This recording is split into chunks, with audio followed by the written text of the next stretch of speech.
성경 한두 구절 읽어놓고 설교하는 목사들. 성경 한두 구절만 읽고 설교하는 목사에 대한 비판적인 시각은 여러 측면에서 생각해 볼 수 있습니다. 1. 설교 내용의 깊이 부족, 단편적인 해석. 성경 한두 구절만으로는 전체적인 문맥과 의미를 제대로 파악하기 어려울 수 있습니다. 따라서 설교 내용이 피상적이거나 단편적인 해석에 머무를 가능성이 있습니다. 3과의 연결 부족. 성경 말씀은 삶의 다양한 영역에 적용되어야 합니다. 하지만 짧은 구절만으로는 현실적인 문제와 연결하거나 교훈을 도출하기 어려울 수 있습니다. 2. 설교자의 자질 문제. 성경 지식 부족. 성경 전체에 대한 깊이 있는 이해 없이 특정 구절만 선택적으로 사용하는 것은 성경 지식 부족을 드러낼 수 있습니다. 설교 준비 부족. 충분한 시간을 들여 말씀을 연구하고 묵상하지 않은 채 설교하는 것은 성도들에 대한 책임감이 부족한 것으로 비춰질 수 있습니다. 3. 성도들의 영적 성장 저해. 얕은 영성. 단편적인 설교만으로는 성도들의 영적 성장을 기대하기 어렵습니다. 깊이 있는 말씀을 통해 하나님을 알아가고 삶을 변화시키는 경험을 제공해야 합니다. 말씀에 대한 갈망 부족. 성도들이 깊이 있는 말씀을 접하지 못하면 말씀에 대한 갈망이 줄어들 수 있습니다. 이는 신앙 성장의 정체로 이어질 수 있습니다. 4. 교회 공동체의 문제. 신뢰 부족. 설교에 대한 불신은 목회자와 성도 간의 신뢰를 깨뜨릴 수 있습니다. 이는 교회 공동체의 건강한 성장을 저해하는 요인이 됩니다. 교회 분열. 설교 방식에 대한 불만은 교인 간의 갈등을 유발할 수 있습니다. 심한 경우 교회 분열로 이어질 수도 있습니다. 개선 방안. 균형 있는 성경 해석. 성경 전체를 조망하고 문맥에 맞는 해석을 제시해야 합니다. 삶과 연결된 설교. 성경 말씀을 현실적인 문제와 연결하여 성도들의 삶에 적용할 수 있는 교훈을 제시해야 합니다. 설교자의 끊임없는 노력. 설교자는 끊임없이 말씀을 연구하고 묵상하며 성도들을 위해 기도해야 합니다. 성도들의 비판적 수용. 성도들은 설교를 비판적으로 듣고 질문하며 목회자와 함께 말씀을 묵상해야 합니다. 결론. 성경 한두 구절만으로 설교하는 것이 반드시 잘못된 것은 아니지만 위에서 언급한 문제점들을 고려하여 개선하려는 노력이 필요합니다. 설교자는 깊이 있는 말씀 연구와 묵상을 통해 성도들의 영적 성장을 돕고, 성도들은 비판적인 시각으로 설교를 수용하며 함께 말씀을 묵상하는 건강한 교회 공동체를 만들어 나가야 합니다. 성경 한두 구절 이야기하면서 부적처럼 이야기하는 것. 성경 한두 구절을 마치 부적처럼 사용하는 것에 대한 우려와 비판적인 시각은 다음과 같이 정리할 수 있습니다. 1. 성경 본문의 왜곡, 문맥과 의미 무시. 성경 구절은 특정 맥락 속에서 의미를 갖습니다. 한두 구절만 따로 떼어내어 부적처럼 사용하는 것은 본래의 의미를 왜곡할 수 있습니다. 자의적인 해석. 성경 구절을 개인적인 소망이나 욕망에 맞춰 자의적으로 해석할 가능성이 있습니다. 이는 성경의 진정한 의미에서 벗어나는 것입니다. 2. 신앙의 미신화, 기복주의적 신앙. 성경을 부적처럼 사용하는 것은 기복주의적인 신앙관을 조장할 수 있습니다. 즉, 하나님의 뜻을 따르기보다 개인의 복을 비는 수단으로 전락시킬 수 있습니다. 미신적 행위. 성경을 부적처럼 사용하는 행위는 성경에 대한 올바른 이해 없이 미신적인 믿음에 의존하는 것으로 비춰질 수 있습니다. 3. 신앙 성장의 저해. 말씀에 대한 피상적인 이해. 성경을 부적처럼 사용하는 사람은 말씀에 대한 깊이 있는 묵상과 이해를 소홀히 할 수 있습니다. 이는 신앙 성장을 저해하는 요인이 됩니다. 하나님과의 관계 왜곡. 성경을 부적처럼 사용하는 것은 하나님과의 인격적인 관계를 형성하는 데 방해가 될 수 있습니다. 하나님은 우리의 삶 속에서 역사하시지만 부적처럼 특정한 효과를 보장하는 분은 아니십니다. 4. 교회 공동체의 문제. 잘못된 가르침. 일부 목회자들이 성경을 부적처럼 사용하는 잘못된 가르침을 펼칠 수 있습니다. 이는 성도들을 미혹하고 교회 공동체에 해를 끼칠 수 있습니다. 신뢰 실추. 성경에 대한 잘못된 이해는 목회자와 성도 간의 신뢰를 깨뜨릴 수 있습니다. 이는 교회 공동체의 건강한 성장을 저해하는 요인이 됩니다. 개선 방안. 성경에 대한 올바른 이해. 성경은 하나님의 계시이며 삶의 지침과 위로를 제공합니다. 성경을 올바르게 이해하고 묵상하는 것이 중요합니다. 균형 있는 신앙생활. 기복주의적인 신앙관에서 벗어나 하나님과의 인격적인 관계를 형성하고 말씀에 대한 깊이 있는 묵상을 통해 신앙 성장을 추구해야 합니다. 건강한 교회 공동체. 목회자는 성경에 대한 올바른 가르침을 전하고 성도들은 비판적인 시각으로 설교를 들어야 합니다. 교회 공동체 안에서 성경을 함께 묵상하고 교제하는 것이 중요합니다. 결론. 성경을 부적처럼 사용하는 것은 성경의 본래 의미를 왜곡하고 신앙을 미신화할 수 있습니다. 성경에 대한 올바른 이해와 균형 있는 신앙생활을 통해 하나님과의 건강한 관계를 형성하는 것이 중요합니다. 성경 한두 구절 읽어놓고 성도들을 가스라이팅하는 경우. 성경 한두 구절을 읽고 성도들을 가스라이팅하는 것은 매우 심각한 문제입니다. 이는 성경의 본래 의미를 왜곡할 뿐만 아니라 성도들의 영적인 건강을 해치는 행위입니다. 가스라이팅의 정의와 특징. 가스라이팅은 타인의 심리를 조작하여 스스로를 의심하게 만들고 판단력을 잃게 만들어 그 사람을 지배하려는 심리적 학대 행위입니다. 가스라이팅을 하는 사람은 다음과 같은 특징을 보입니다. 지속적인 거짓말과 부인, 상대방의 말이나 감정을 무시하고 자신이 한 잘못을 부인합니다. 상대방의 기억과 판단력 의심, 네가 잘못 생각하는 거야, 네 기억이 틀렸어와 같이 상대방의 기억과 판단력을 의심하게 만듭니다. 죄책감 유발, 네가 잘못해서 이렇게 된 거야와 같이 상대방에게 죄책감을 느끼게 합니다. 고립시키기, 주변 사람들과의 관계를 끊게 하고 자신에게만 의존하게 만듭니다. 성경을 이용한 가스라이팅의 문제점. 성경 왜곡, 특정 구절만 맥락 없이 제시하거나 자의적으로 해석하여 자신의 주장을 정당화합니다. 신앙적 권위 이용, 목회자라는 신앙적 권위를 이용하여 성도들을 압박하고 통제합니다. 죄책감과 두려움 조장, 성경 구절을 이용하여 성도들에게 죄책감과 두려움을 심어주고 자신의 말에 순종하게 만듭니다. 비판적 사고 억압, 성도들의 비판적인 질문이나 의견을 묵살하고 맹목적인 순종을 강요합니다. 성경을 이용한 가스라이팅의 예시. 성경에 순종하지 않으면 구원을 받을 수 없다는 구절을 이용하여 자신의 말에 순종하지 않는 성도들을 비난합니다. 하나님은 겸손한 자를 높이신다는 구절을 이용하여 성도들에게 무조건적인 복종을 강요합니다. 너희는 세상의 빛과 소금이다는 구절을 이용하여 성도들에게 과도한 책임감을 부여하고 자신의 뜻대로 행동하도록 조종합니다. 가스라이팅에서 벗어나는 방법. 자신의 감정과 생각을 믿기. 가스라이팅을 당하고 있다는 것을 인지하고 자신의 감정과 생각을 믿어야 합니다. 객관적인 정보 얻기. 주변 사람들에게 도움을 요청하거나 객관적인 정보를 통해 자신의 판단을 확인해야 합니다. 가스라이팅하는 사람과 거리 두기. 가스라이팅을 하는 사람과의 접촉을 최소화하고 필요한 경우 관계를 끊어야 합니다. 전문가의 도움. 심리 상담 전문가의 도움을 받는 것이 좋습니다. 결론.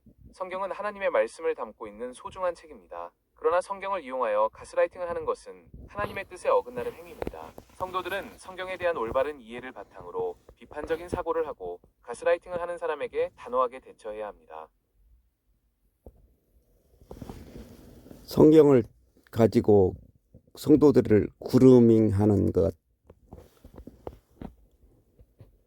성경을 가지고 성도들을 구루미하는 것은 다소 생소한 표현입니다. 여기서 구루미원은 어떤 의미로 사용되었는지에 따라 성경 한두 구절 읽어놓고 성도들을 그루밍하는 것. 성경 한두 구절을 읽고 성도들을 그루밍하는 것은 매우 심각한 문제이며 명백한 잘못된 행위입니다. 그루밍은 상대방을 길들여서 심리적으로 지배하고 조종하는 것을 의미하며 특히 성적인 착취나 학대와 관련된 경우가 많습니다. 성경을 이용한 그루밍의 문제점.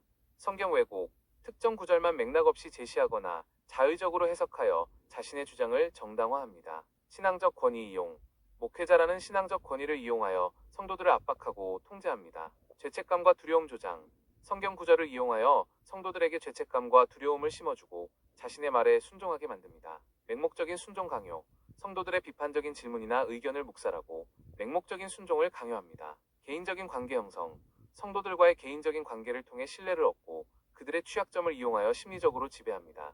성경을 이용한 그루밍의 예시. 하나님은 순종하는 자를 축복하신다는 구절을 이용하여 자신의 말에 순종하지 않는 성도들을 비난합니다. 너희는 어린아이와 같이 순수해야 한다는 구절을 이용하여 성도들에게 맹목적인 믿음을 강요합니다. 특정 성경 인물의 이야기를 예로 들어 자신의 행동을 정당화하거나 성도들에게 특정 역할을 강요합니다. 성도들의 개인적인 고민이나 어려움을 이용하여 그들에게 접근하고 심리적으로 의존하게 만듭니다. 그루밍에서 벗어나는 방법. 자신의 감정과 생각을 믿기. 그루밍을 당하고 있다는 것을 인지하고 자신의 감정과 생각을 믿어야 합니다. 객관적인 정보 얻기. 주변 사람들에게 도움을 요청하거나 객관적인 정보를 통해 자신의 판단을 확인해야 합니다. 그루밍하는 사람과 거리 두기. 그루밍을 하는 사람과의 접촉을 최소화하고 필요한 경우 관계를 끊어야 합니다. 전문가의 도움. 심리 상담 전문가의 도움을 받는 것이 좋습니다. 결론. 성경은 하나님의 말씀을 담고 있는 소중한 책입니다. 그러나 성경을 이용하여 그루밍을 하는 것은 하나님의 뜻에 어긋나는 행위이며 성도들의 영적인 건강을 해치는 심각한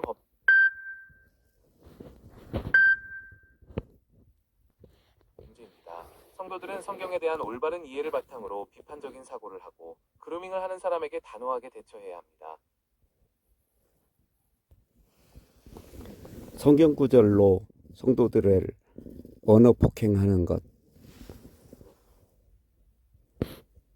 성경 구절로 성도들을 언어 폭행하는 것은 심각한 문제이며 명백히 잘못된 행위입니다. 성경은 사랑과 은혜의 메시지를 담고 있지만 이를 이용하여 다른 사람에게 상처를 주는 것은 성경의 가르침에 정면으로 위배되는 일입니다. 성경을 이용한 언어 폭행의 문제점. 성경 왜곡, 특정 구절만 맥락 없이 제시하거나 자의적으로 해석하여 자신의 주장을 정당화합니다. 신앙적 권위 이용. 목회자라는 신앙적 권위를 이용하여 성도들을 압박하고 통제합니다. 죄책감과 수치심 유발. 성경 구절을 이용하여 성도들에게 죄책감과 수치심을 심어주고 자존감을 떨어뜨립니다. 비판적 사고오갑. 성도들의 비판적인 질문이나 의견을 묵살하고 맹목적인 순종을 강요합니다. 정서적 학대. 성도들에게 모욕감, 수치심, 분노, 좌절감 등 부정적인 감정을 유발하여 정서적으로 학대합니다. 성경을 이용한 언어 폭행의 예시. 악인은 벌을 받을 것이다 라는 구절을 이용하여 자신의 마음에 들지 않는 성도를 비난합니다.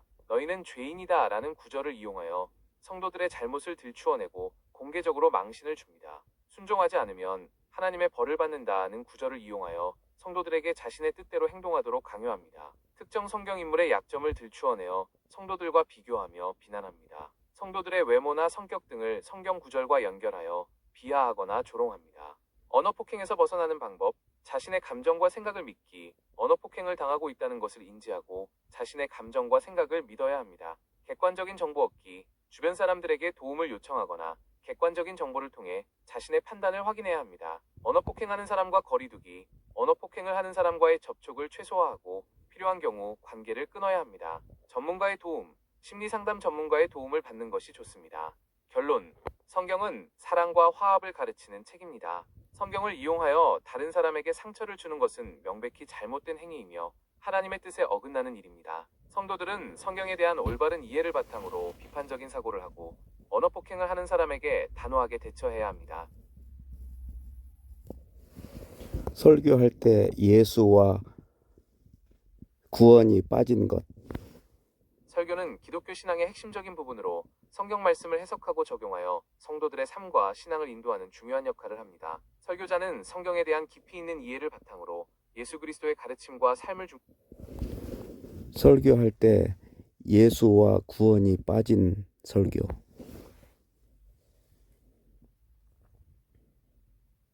예수 그리스도와 구원은 기독교 신앙의 핵심이며 설교는 성경 말씀을 통해 이러한 핵심 진리를 전달하고 성도들의 삶에 적용하는 중요한 역할을 합니다. 예수 그리스도와 구원이 빠진 설교는 기독교 신앙의 근본을 놓치는 것이며 성도들에게 온전한 영적 양식을 제공하지 못합니다. 예수 그리스도의 중요성. 예수 그리스도는 기독교 신앙의 중심이 되는 인물입니다. 그는 하나님의 아들로서 세상에 오셔서 우리의 죄를 대신하여 십자가에 죽으시고 부활하심으로써 구원의 길을 열어주셨습니다. 성경은 예수 그리스도를 믿는 자만이 구원을 얻을 수 있다고 가르치고 있습니다. 구원의 중요성.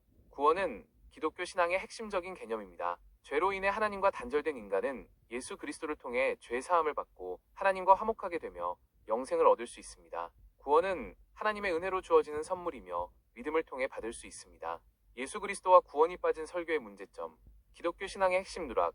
예수 그리스도와 구원은 기독교 신앙의 핵심이며 이 두 가지가 빠진 설교는 기독교의 근본을 놓치는 것입니다. 성도들의 영적 성장 저해.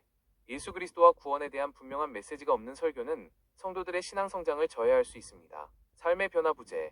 예수 그리스도를 통한 구원의 확신과 감격이 없는 설교는 성도들의 삶에 진정한 변화를 가져오기 어렵습니다.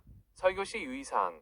예수 그리스도 중심. 설교는 예수 그리스도의 삶, 가르침, 죽음, 부활을 중심으로 이루어져야 합니다. 구원의 메시지 강조.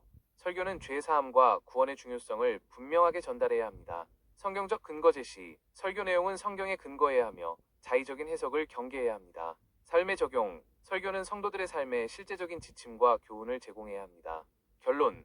설교는 성도들에게 영적 양식을 제공하고 신앙 성장을 돕는 중요한 역할을 합니다. 예수 그리스도와 구원은 기독교 신앙의 핵심이며 설교는 이러한 핵심 진리를 분명하게 전달해야 합니다. 예수 그리스도와 구원이 빠진 설교는 성도들에게 온전한 영적 양식을 제공하지 못하며 삶의 변화를 가져오기 어렵습니다. 설교자는 항상 예수 그리스도와 구원을 중심으로 설교를 준비하고 성도들에게 풍성한 은혜를 누리도록 힘써야 합니다. 예, 이상으로 AI에게 한번 몇 가지 질문을 해봤더니 이상과 같이 대답을 하네요. 여러분 참고하시기 바랍니다.